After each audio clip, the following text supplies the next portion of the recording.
Welcome to the Planet Trillion Trees podcast. I'm Eva Monheim. And I'm Hal Rosner. We are both certified arborists through the International Society of Arboriculture. The purpose of our podcast is to encourage tree planting and proper tree care for our urban forests, which include neighborhoods, parks, and other open spaces. We will also cover a myriad of tree topics, including the important role trees play in relationship to the climate crisis. Thank you for joining us.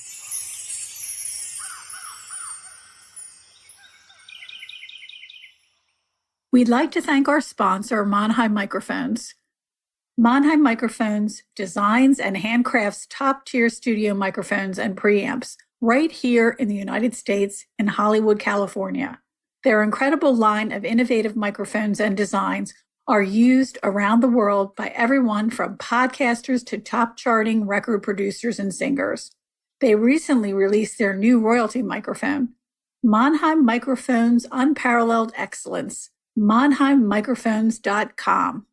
Verdant Earth Educators provides dynamic in-person training and online learning opportunities for environmental and horticultural businesses. Owned by ISA-certified arborists and former university faculty, the Verdant Earth Educator team provides consultations on tree care and recommends climate-resilient opportunities for your valued green spaces. Verdant Earth Educators is all about seeding knowledge for success. Find Verdant Earth Educators at verdanteartheducators.com. This podcast is being recorded on January 19th, 2024. Doug Oster is the Pittsburgh's garden guru and host of the popular radio show, The Organic Gardener, on KDKA Radio every Sunday morning. He writes a gardening column for The Green Voice, the newsletter for Pittsburgh Earth Day. Oster also appears on KDKA-TV's Pittsburgh Today Live as a contributor. He's also host of the Talking Trees podcast for the Davey Tree Expert Company, along with starring and producing in Doug's Garden, a weekly television show for CBS KDKA Streaming. Oster is proud to work with Farm to Table of Western Pennsylvania, Buy Fresh, Buy Local as a consultant. In that capacity, he teaches organic gardening classes, helps in the creation and maintenance of local gardens, and works with a team to help underserved communities. In addition, Doug hosted, produced, and wrote the one-hour special, The Gardens of Pennsylvania, for PBS, which won the Emmy for Outstanding Documentary. His fifth book, The Steel City Garden, Creating a One-of-a-Kind Garden in Black and Gold, demonstrates how to create a garden using Pittsburgh's favorite colors. Oster's most satisfying accomplishment was founding Cultivating Success, a garden program for foster and adoptive children. Welcome to the Planet Trillion Trees podcast, Doug. We're delighted that you could be with us today. Oh, we're going to have fun. I can't wait. I love talking trees, that's for sure. Yeah. You do a lot of talking in your profession. As a radio host and a television host and a host of many different faces, I think it's fabulous. And I remember when I was living out there and listening to KDKA. Yeah, great station. I really love what I do. It's fun. I like to help people, and I like to tell people stories, and I like to learn from them too. So I'm very, very lucky. Can you tell us, are you Pittsburgh born and raised? And can you tell us a little bit more about your background in terms of, your early gardening experiences and your whole career trajectory? When did you decide to embrace media as well as horticulture?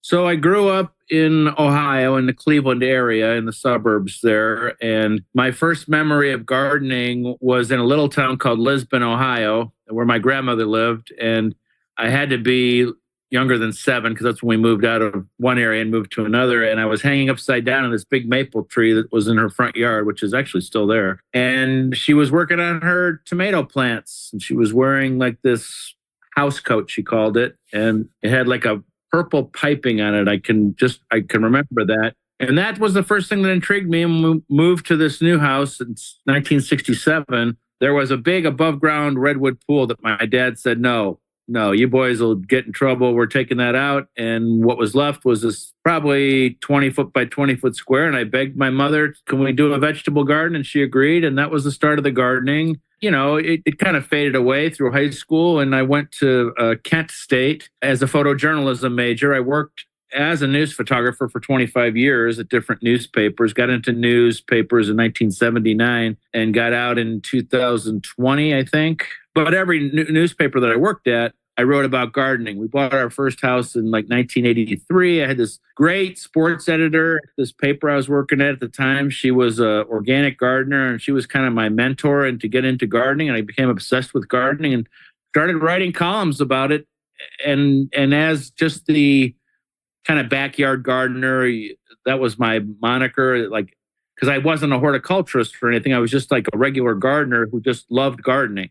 And so that was kind of my whole act the whole way through, is just using experts as conduits to spread the information around and then to tell the people's stories. I like just talking to regular gardeners, and I feel that everybody does have a story, and I love to spend time with them and get the same sort of thing out of them. Like, well, how did you start? What are your obsessions? You know, I have so many garden obsessions now. That's what gardening is all about. So that's how it's worked. And, you know, when I moved to Pittsburgh in 1998 for a job at the Pittsburgh Post-Gazette, I started writing a column there. Then the radio show came up and the TV, and eventually it got so big I was out of photo. They moved me out of photo to be the garden guy. And so that's what it's been ever since. Wow. That's a great trajectory. So you are now well established in the Pittsburgh area. And as our listeners know, we're out of eastern Pennsylvania, Philadelphia, down in the southeastern corner of the state. My few times in Pittsburgh, I think it's just a great city doing so many things really well. Let's talk a little bit about horticulture and urban forestry in the Pittsburgh area. Tell us what your summers have been like. Tell us if you are perceiving any weather patterns that maybe we would associate with the climate catastrophe, and how your urban forest collection may or may not be impacted. And I'm sorry if that sounds like a leading question. Well, it's definitely been impacted. There's definitely a change. There's no doubt about that. You know, certainly we are shying away from planting northern species like, you know, beech or balsam firs, birches, you know, aspens. These are all at risk. And our conifers in general are at risk too. They're just not doing as well as they used to do. So we're looking at other, you know, species that can handle the heat. And our winters have been very unusual. You know, before we came on here, I was talking about starting up my snowblower.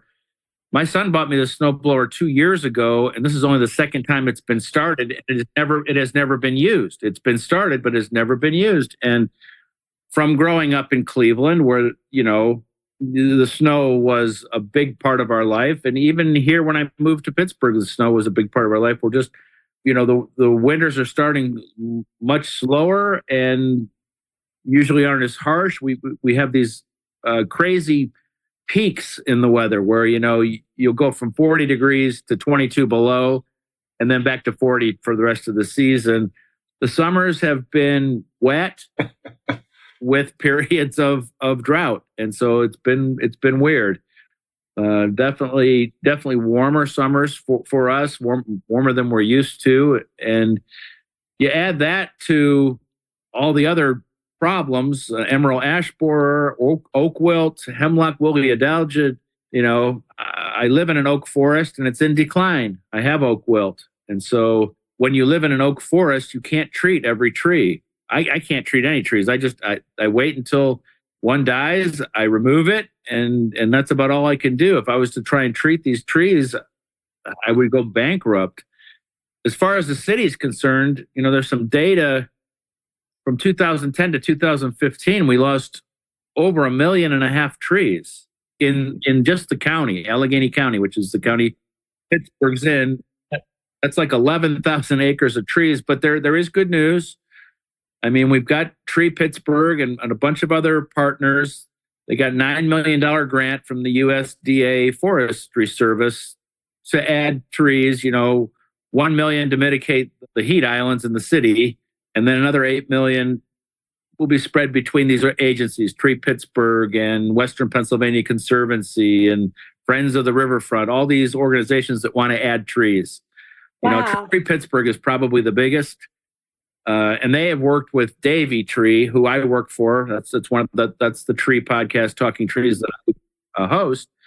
And Davey Tree and Tree Pittsburgh have worked together for a plan to add trees to the city. But, that data is only from 2010 to 2015. We don't have the data from 2015 to 2025. So how many more trees did we lose? It seems, though, that at least from where I'm sitting, people are interested in adding trees to the landscape, especially to the city. When you go down, in the middle of summer, when you go down to the city, there's a big difference from I'm 7.5 miles from downtown. When you spend a day in the city and you come back those 7.5 miles north, it's day and night almost. I mean, it's just like, oh my gosh, I can't. So glad to have these trees to shade me, because down there it was just so hot. And there's been some where there's periods where people don't care about trees. They redid this big park downtown, and they had these giant sycamores there. This is probably 10 years ago now. Point State Park, it's called. And they just removed all the sycamores and started over. Yeah, just started over because they didn't want to work around them, and just started over with new seedlings.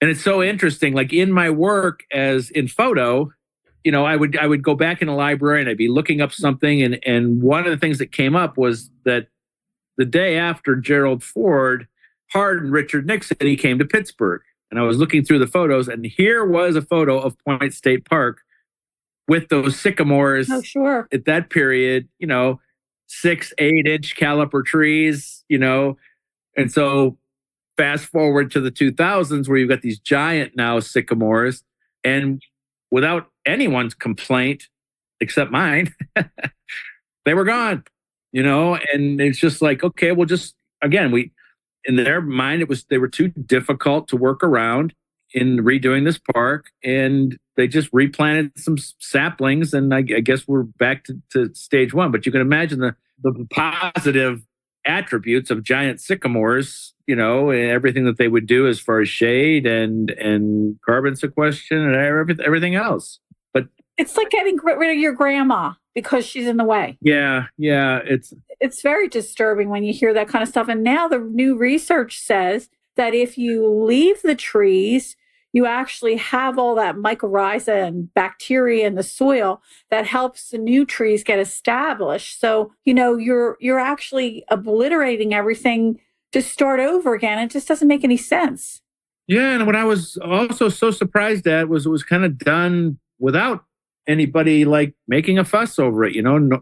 If someone would have made a fuss over it and my voice wasn't big enough to change anything, maybe they would have worked around them. But what's done is done.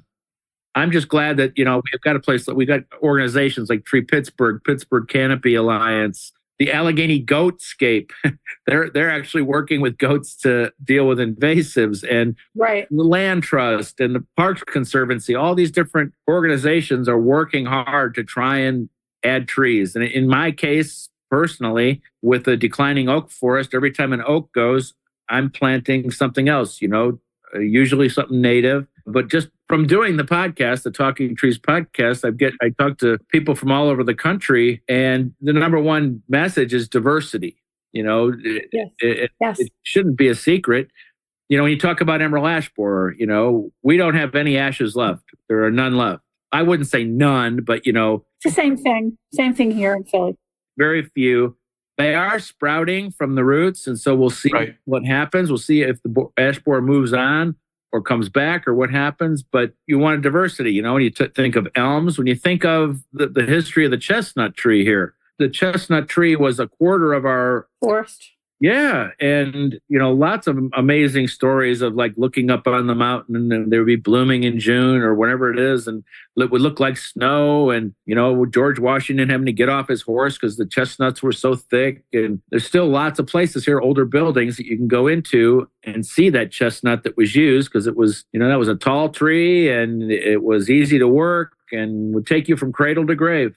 Yeah, that's so true. I just am fascinated about the sycamore removal, and I know we don't want to dwell on it. What do you think went wrong from a government standpoint? Was there one or two decision makers that were able to just pull the trigger in the dead of night? How does something like that happen when there's so many decent agencies doing tree vigilant type work? Well, it didn't have to be the dead of night. It would only have to be the dead of night if somebody was informed, I guess. I don't know how it happened. Yeah. My assumption is it's just some contractor set up a plan. Maybe there was a fight to keep those trees, but I worked right next to that park and never heard anything. Never heard a thing. And then all of a sudden the sycamores were gone. And I was just like, geez, man, those were beautiful trees. And just the coincidence of looking at that old photo when I was pulling photos of seeing them when they were, at that point, probably already 10 years old in the 70s, because there was a revitalization in the 60s. And I think that's when that park was originally put together. So, I don't know what happened.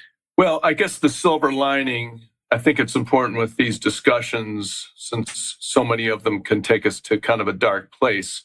My silver lining is I feel like there's a generation of urban foresters coming up that are just going to be so awake to, like Eva mentioned, the value of preserving that 50-year-old sycamore for what it's giving not only to the earth, but to the carbon sequestration and all that other value versus removal, grinding the stump and planting 3-inch replacement trees. Well, they were 6-inch replacement trees, but... Oh, okay. They went all out. Yeah. They went all in, 6 inches. Well, one of the things I wanted to mention is, you're in that area where the three rivers are, and you would think it might be a little bit cooler there, even without trees, because the river's there. But then you think to yourself, okay, well, it's a valley, so there's not a lot of movement, air movement. So I could see it getting really hot. There's so much concrete. Yeah. And you have a lot of stone, of stone. So many big buildings and concrete, and it's definitely a heat sink. And when you talk about those three rivers coming together, Allegheny, Monongahela come together to form the Ohio. That's where the Ohio starts. And as somebody who's a fisherman, that heat sink brings those fish up to that concrete wall at the river a month before anywhere else in the area. And so, that's kind of like one of the obvious indications that like this is really much warmer in this so-called concrete jungle. That's an interesting thing as a fisherman, because I guess you would notice movement of fish in any of the rivers around there where you're fishing, and how much difference there is in their movement from temperature. Yeah, that's what it is. You're basically looking at a temperature. You're looking for 50 degrees, and you're going to get 50 degrees a lot quicker, down there than you are at a river that's running out, an hour and a half from Pittsburgh. Right. Once we hit that 50 degrees, and as you get closer to that wall, the warmer it's going to be. Yeah. And so it's the same for the trees. And, it's a nice park, and there's lots of mature trees that were left, but the big ones right along the main road there, those are the ones that were gone. So it's a positive that in our city, we're trying hard to add more and more canopy, more and more tree canopy. And I think people understand the positives, but, there are perceptions of negative, like my tree drops leaves, my tree might fall on my house, my tree, everyone looks at the trees a little bit differently. And so part of my job and part of the job I do on Talking Trees podcast is education. Mm-hmm.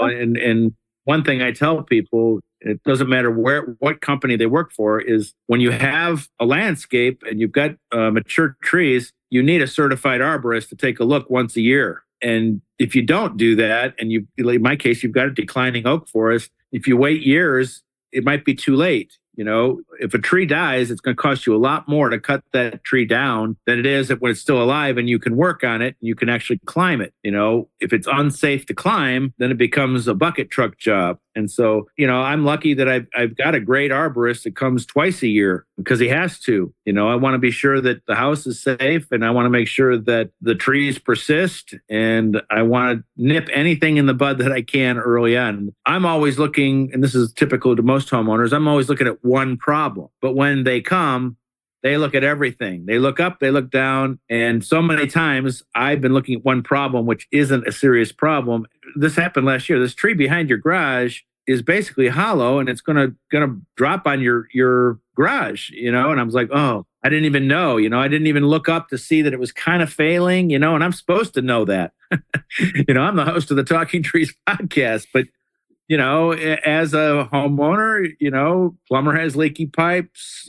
That's just kind of the way it is. So I'm glad to have an expert, and they come for free. A good certified arborist will come to your property for free, regardless of who they work for. But Chuck in a truck is going to come, and he's going to get work from you. When you have an arborist come, they're under a code of ethics where, 50% of the places they visit, they don't sell anything, and that's okay. They don't care. Their whole thing is education and getting it done right. And the best example is, my son's into his second house, and they moved in before the trees leafed out. And I looked at these 2 maples in the back, and I'm like, what is going on? They were like all topped. And they started telling me, well, the previous owners said that a guy told them they have to come once a year to cut that maple. And I'm like, oh man, I don't believe this. And I started a diatribe. This was the move-in party.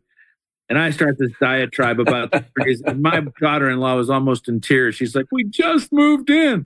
I said, it's not going to kill the trees. But what I'm upset about is that the previous owners were just taken. So then I start walking the grandkids around the neighborhood, and I see this guy's been working everywhere. He's convinced people that you need a mature maple basically just topped. And when the tree leaves out, you can't tell it. But when it drops its leaves, it's like, oh, that is the ugliest thing. And that's not a good thing for the tree, with all those sprouts up there. And that's the kind of stuff that will drive you nuts. That's why you have to have a scientist, a certified arborist supervising your work. Sure. And you think you're going to save money, but a lot of these guys will just come to a property. It doesn't matter what's going on. They're going to get work out of you, and they're going to cut something down that might not have needed to be cut down.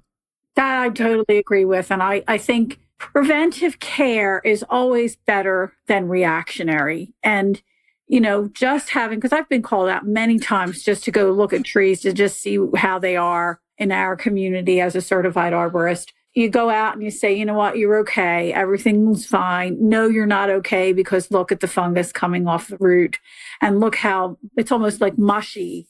The root system is mushy underneath those fungi. And you look at the hollow inside, as you're mentioning. And if it's close to a house, you really have to be alert. And I think that you're right. There's a lot of people out there. Our business here in Pennsylvania, unlike New Jersey, does not have the strict standards of licensing for our arborists. And when you have a good licensing structure, the consumer does not get had. Yeah. And here they do in Pennsylvania, because people come, they can have, all they need is a truck and a chainsaw, and that's it. And they can destroy 50 years of growth on a tree in a matter of minutes. And that's the end of the story, Doug, what have you learned about oak decline? Because knock on wood, we don't have it here east of the Susquehanna, but what can you tell us about managing it? Or I guess you kind of alluded to, you just cut them down when they're dead. Nothing preventative then, huh? In general, on the entire east coast of the country, there is a slow decline in oaks from the interviews I've done with arborists around the country. The oak wilt specifically is difficult, but it's not like a emerald ash borer. Oak wilt hasn't killed more trees in the past 20 years than it did in the 20 years before. It's kind of a slow-moving, sort of specific disease that just kind of meanders through. And so it's not like every oak is going to die in my forest, but and basically it's spread by a beetle and also by underground roots. Grafting. Yeah. So the driveway, at this point, the driveway has stopped it on one side. And so you can treat those trees and stop the oak wilt. But the size of the trees that in my forest, it's cost prohibitive. Yes, I could save one, but it's cost prohibitive. I hate to lose them, but I don't know what else to do. There's no way I could treat all these trees. Well, we have leaf scorch here. I did some research when I was at the university with my colleague, and leaf scorch takes a tree about 5 to 10 years to totally die off. And it's mainly the red oaks. And if you know that, you can constantly be planting as a preventive or knowing how much you know about oaks and what's happening, definitely find more diverse grouping of plants to plant in their place. Or think about the nursery that supplies your city. Can you start planting these for us for the next 3 or 4 years so that when we go to plant, this is what we're going to be planting? Because that's the kind of strategy you really have to have in order to get ahead of what you're losing. And I wonder, is somebody in Pittsburgh doing that, or somebody in your part of the state doing that? Well, they're definitely doing it. They're definitely looking at diversity and, also size of trees, if we're talking about under power lines, that sort of thing. Oh, they're definitely looking at planting diverse trees. And, they're throwing into the city a lot of pawpaw trees, which is just an awesome native tree that, in Tree Pittsburgh particularly, planting a lot of pawpaws. And that's one of my favorite trees. I've got a pawpaw orchard, and looking at natives, looking at diversity, and certainly there's 10 agencies working just in our county trying to do exactly that. Yeah, I know we have a list with our Pennsylvania Horticulture Society. They have a list that keeps growing, because when they go to get their bare root trees in the spring and the fall, they have already made a connection with the grower, and this is what we're going to take. They'll actually go out to the grower and pick what they want. So yeah, it makes a huge difference when you have that already in your treasure trove. But that being said, I've been in some urban communities where a tree that was growing in the wires is removed, and then one is planted. The day it's planted, it's already in the wires. And this one city I was looking at that where I stumbled onto it visiting a friend, and it was like, they have a street tree commission, but I'm just like, oh. What the, I'm looking up in the wires. That tree is just planted and it's already up in the wires. Maybe that's to keep somebody busy, so that they get the work. I don't know. But that kind of stuff is happening less and less. But I'll never forget the day that I saw that when I was visiting, and I'm like, it'll just drive you nuts. Yeah, I think Serviceberry has that reputation of underwire tree. But outside my window, third floor office, it's right up there at 45 feet right now. I've got one next to my vegetable garden, a multi-stem that is certainly reaching 20. So knowing how big something's going to get is so important. I worked with a woman on TV. She was one of the anchors, and she brought in a plant tag one day, and she said, "Doug, I'm planting this tree in a container." And I looked at it, and it was a magnolia. And I said, "Brenda, this thing's going to get 30 feet tall." She goes, no, I'll just trim off the top. Yeah. I was like, that's not the way it works. Trees and shrubs are always going to try and find their genetic size, and they're going to keep working around that cut. And I tell that story often to try and convince people, because again, we see this, especially in new construction, trees and shrubs planted way too close to the house, instant gratification. And then I know that in 5 years, those trees are going to be gone. We had this is my thing. This is not my wife's thing. But through osmosis, we had a building across the street from us renovated, and they put in some Leland cypress, probably 7 inches from the front of the building. And she came home one day. What? Yeah, she came home one day and she said, "Did you see how close they planted those trees to that building?" So part of that education process is just telling people. Now, since then, all those Leland cypress, most of them have died, and they just put another one in the same spot.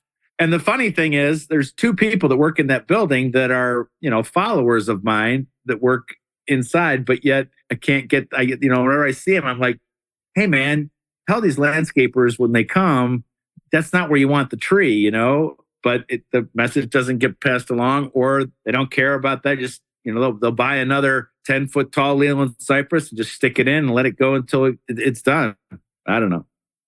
Years ago when they were building homes, especially the big homes here in the Philadelphia area, they would pick a spot and they would look to see where the trees were. And then they would figure out how far from the foundation they could get away with so they could have a tree close to the house. Because I was looking at one of these old estates, and all the trees were really huge, but they were close to the house, and they preceded the house building. So they were saying that the builders back then knew exactly how to build the structure and the foundation so that it wouldn't collapse from the tree. That's how they did it. But we've gotten away from that, and we don't think about how close a tree can be before it starts pushing in the foundation of a house. And that's something that a lot of people get annoyed with. Oh, look, I hate trees because they're pushing in my foundation. Well, it's because somebody didn't know what they were doing when they planted it. Right. It's very true. We've had a couple of guests on from Davey, and we've enjoyed them both. I know we had Josh on, and I don't want to try to mispronounce his last name, which I would do. He's was heading up a lot of Davey's kind of cutting edge technical work with LiDAR and such. And then we had a vice president on, and his name is escaping me, but I feel like he was associated with disease management. Anyway, I've always appreciated how Davey is not shying away from the issues surrounding amenity trees in North America and how they're being impacted by climate. And I'm wondering if that's been your experience too I'm assuming you have a regular roster of guests from Davey. Yeah, the thing I like, one of the reasons I like working for them is they're very science-based. That drives everything. And I've had everything on from climbers to the top scientist, and the message is the same. It's about education, and inside that Davey Corporation, education is everything. Education, safety. I'm so impressed. And talking to the scientists,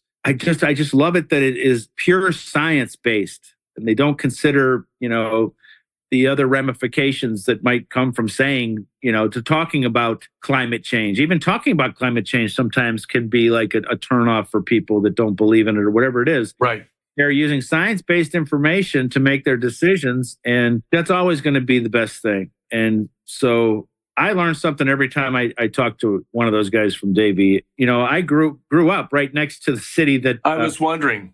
Yeah, that Davey was in. We all used Davey back then. Before I worked for him, I never, that's who you used. And so now to be not part of the company, but interviewing these guys, I'm just really impressed. And I mean, I work with these guys on my radio show too. That's how I had my first connection with them. And it was just so eye-opening that somebody would go to a property and not get work out of it and not care that they weren't getting work out of it.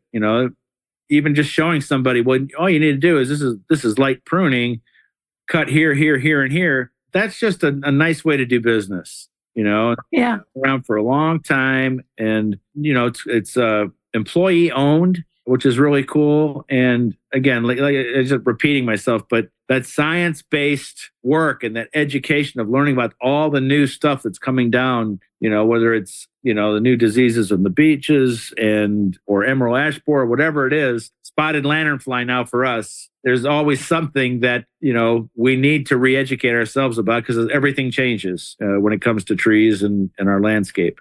Well, that division, the Davey Resource Group, my understanding is they're also very engaged working with the utilities. As citizens of the United States, we're going to learn about the grid a lot more. And that also means managing the trees in harmony with the expansion of the grid.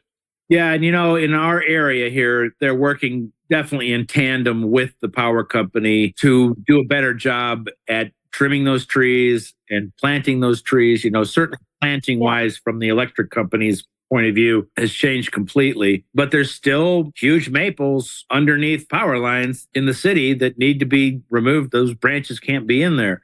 Yeah. As we move forward, yes, this will change, but you still have what was existing there that has to be dealt with. I remember years ago, I think it was in the early 1990s, when we went to Reading and the power company up there said, we have a testing area for small trees for under power lines. And this is, like I said, it's going way back. And that's when they talked about the golden rain tree and serviceberry and redbud. And people were like, what? Redbud on the city street, blah, blah. And, this past spring, I was driving down the city streets and the redbuds were gorgeous and they were under the power lines. They weren't interfering with the power lines, and they created the most beautiful visual.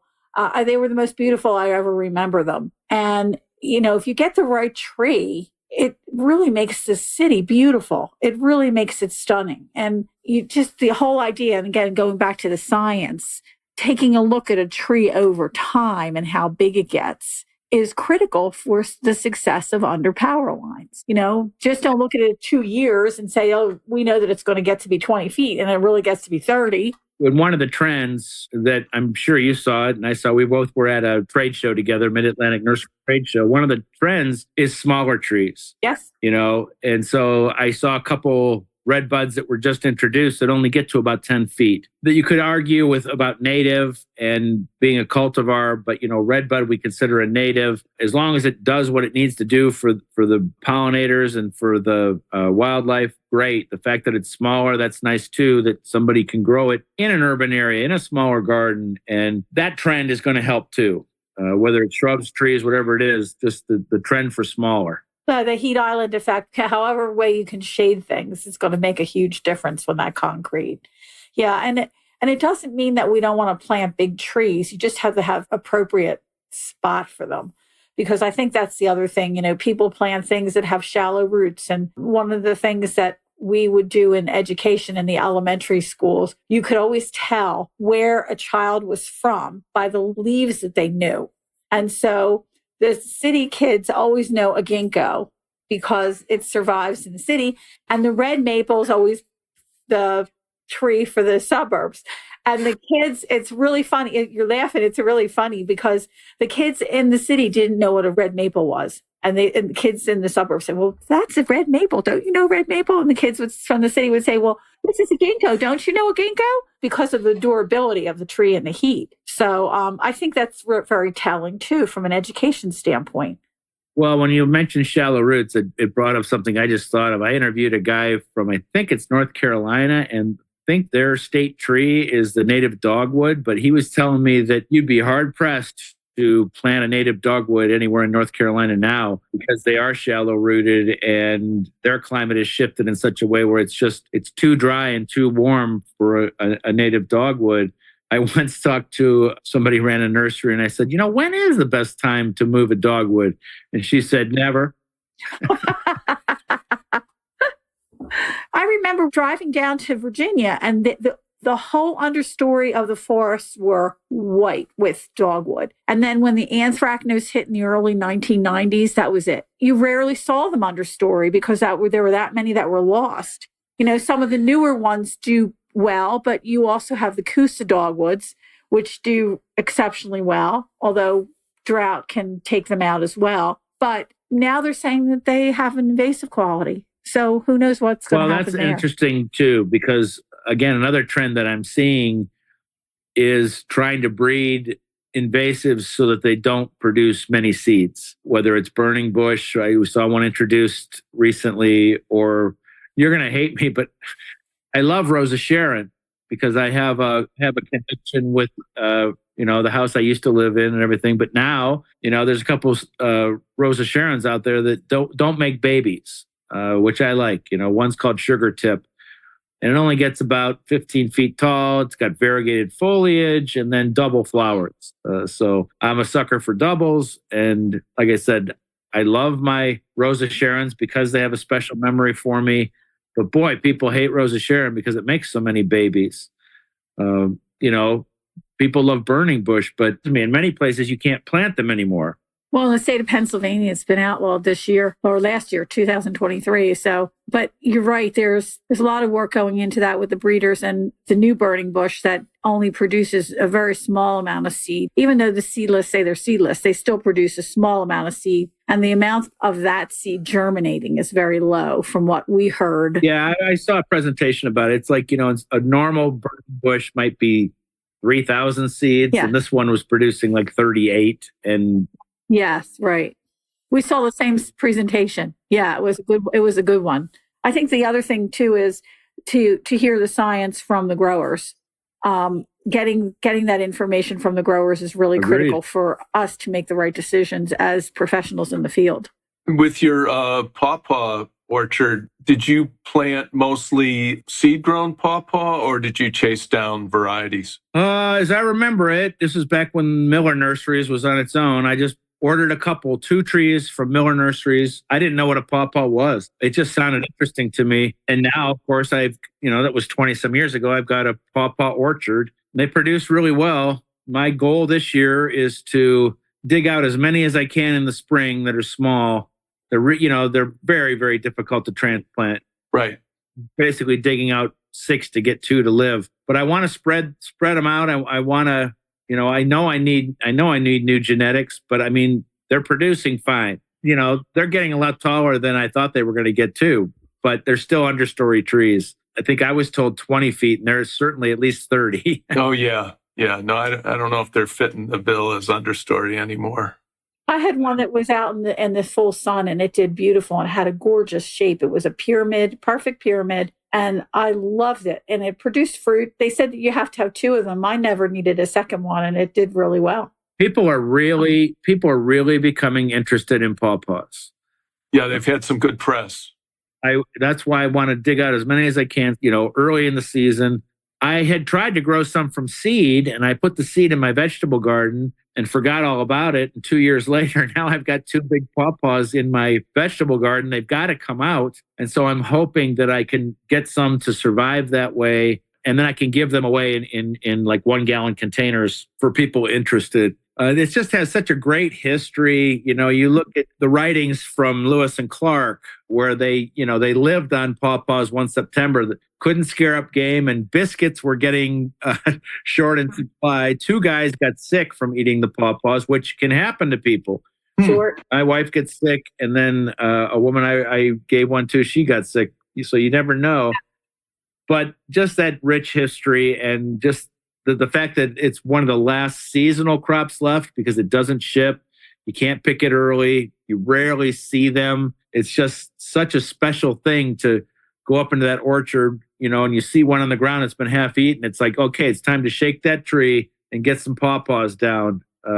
Just the whole thing, the texture, the flavor, the aroma of that, potato-shaped green thing is just, to me, amazing. That's another one of my obsessions, trying to spread the word. We had a pawpaw festival here run by Tree Pittsburgh one year, and then COVID shut that down. I'm hoping that they would start that up again, because there's such interest in the pawpaw, and again, it's rich history with our country. Yeah, I think it's a really good tree. I had to grow some for the university when we had a grant for a project for the zoo, for the carbon footprint. And you have to refrigerate the seed for 100 days, and then you could plant it. And sometimes it'll take 3 months for it to germinate.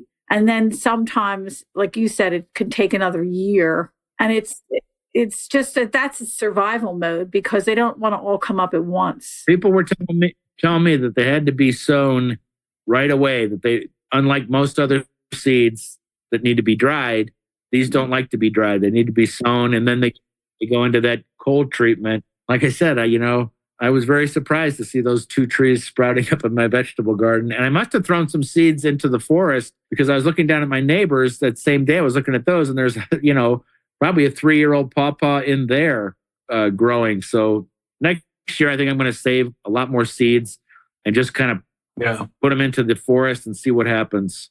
Everyone's sharing their pawpaw stories now, but I have 2. I'm on a small Philadelphia property, and I have started carefully reducing them around Easter, because I didn't want them to get so high that when they self-evacuated, I didn't like it that they were hitting the ground and getting bruised. So I brought them down by probably about 6 feet, and now I have little upright sprouts that I can prune out every spring. Well, I had a videographer that worked with me only 2 weeks. And the first time he came, we were harvesting pawpaws, and he insisted on wearing a bike helmet because he saw me harvest the first tree. It's a 1-pound fruit. Yeah. Right. Dropping from 30 feet. And so, he only lasted 2 weeks though. Well, here in this city, we have the Philly Orchard Project, and they plant every kind of edible fruit you can imagine. And of course, pawpaw is one of them.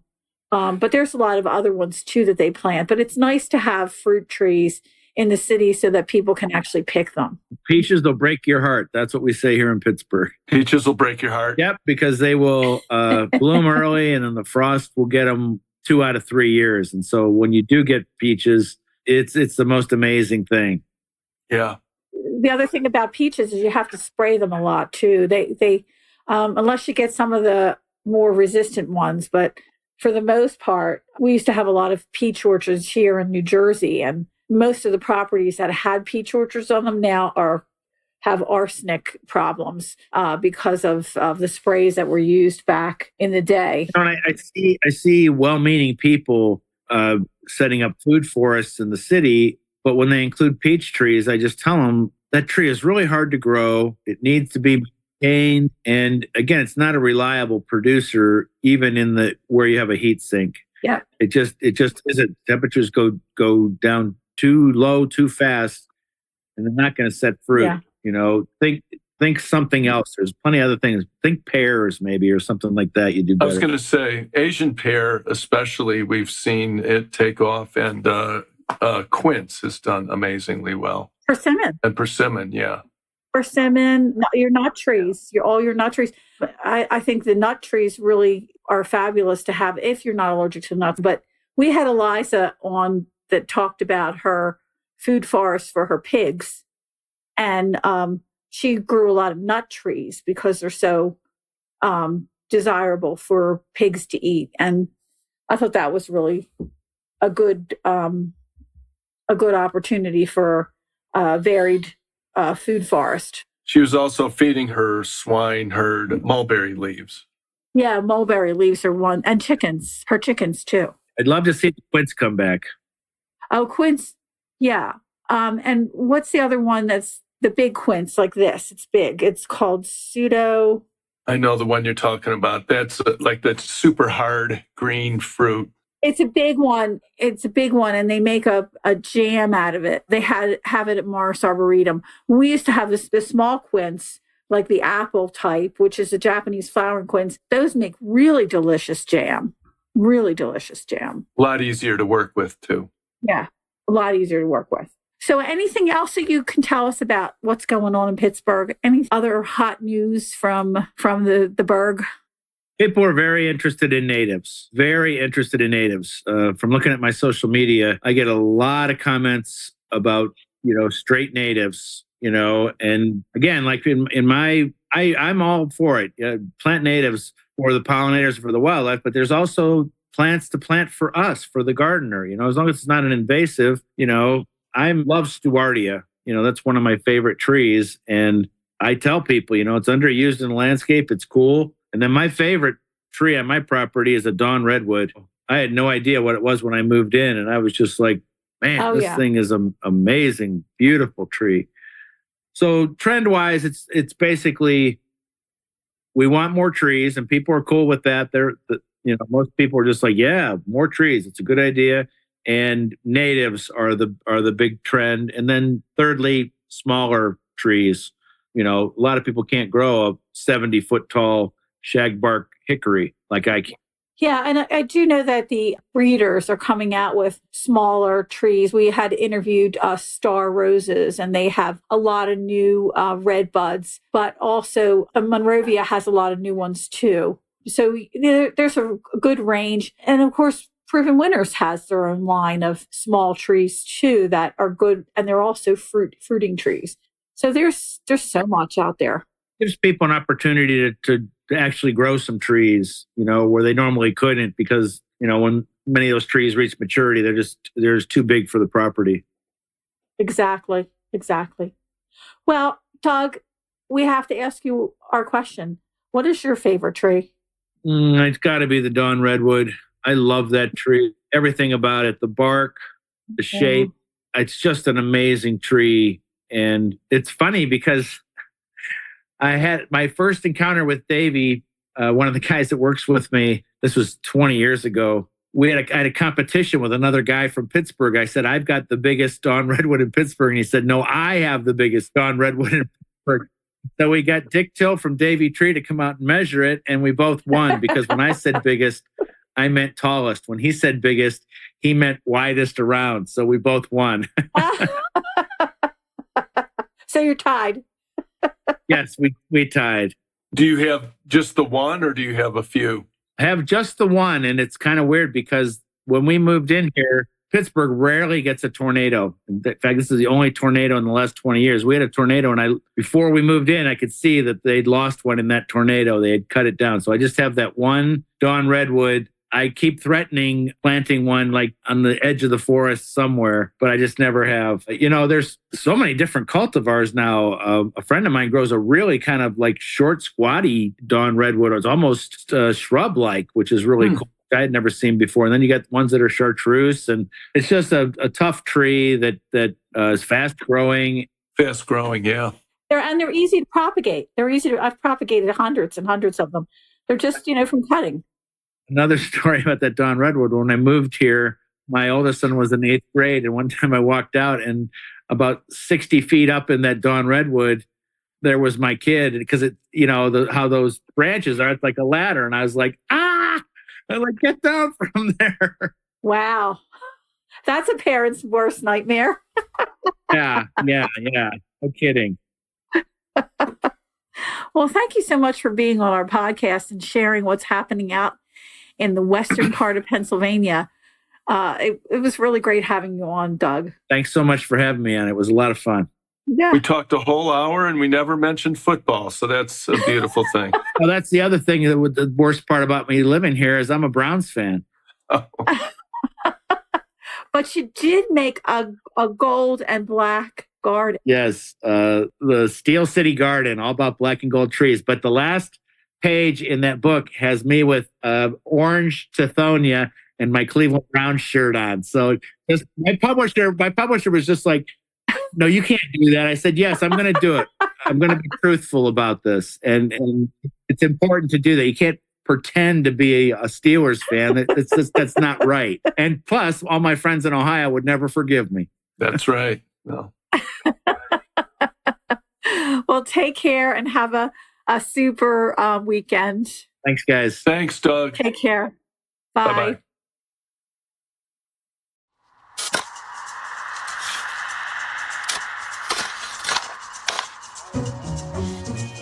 The Plant a Trillion Trees podcast is edited by Andromedan Recordings in Hollywood, California.